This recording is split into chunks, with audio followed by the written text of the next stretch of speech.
बिस्मिल्लाहिर्रहमानिर्रहीम सल्लल्लाहु अला हबीबिही मुहम्मद अलैहि वसल्लम।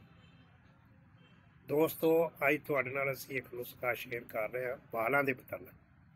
ये नुस्खा बड़ा मुजरब है। हज़रत मौलाना सियूती रहमतुल्लाह अलैह दी ज़ात सरकार दी ब्याज दा नुस्खा और इसनूं असां बना के बार बार आजमाया है। बाजार च किसी भी तेल का मुकाबला नहीं किया।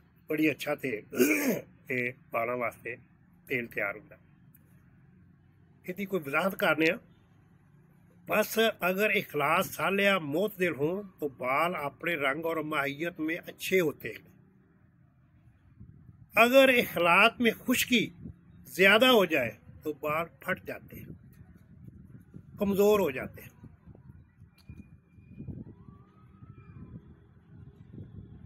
अगर बालों में रतूबियत का गलबा ज्यादा हो तो इनका इलाज सुन ले। इसबगोल का लुआब रोगने जैतून में मिलाकर इस्तेमाल कर। इसको अगर बेहतर करना है तो रोगने जैतून नू नरम आंच पर गर्म करे। नरम आंच पर गर्म करे, उसमें मुस्तगी और लावन मिला दे। वो इस तो भी बेस्ट नुस्खा बन जाएगा जिसके नाल तुहाडे बाल लंबे और मुलायम और खूबसूरत होंगे। अगर सिर तो बाल गिरे भी ने वो भी दोबारा आएंगे।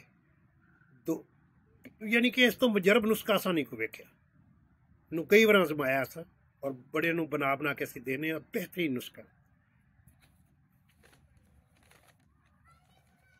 सादा लफ्जों में बयान करते हैं, बाल खुश्क और दो मुँहे हो जाते हैं तो ये तेल तैयार करके इस्तेमाल करें। आपके बाल चमकदार और लंबे हो जाएंगे। यानी कि बालों वास्ते बड़ा मुजरब नुस्खा। हमारे चैनल से प्यार करें। व्हाट्सएप पर नीचे नंबर हमने दे दिया है, राब्ता कर सकते हैं। अगर बना सकते हैं तो बना लें, नहीं बनता तो हमसे ऑनलाइन मंगवा सकते हैं।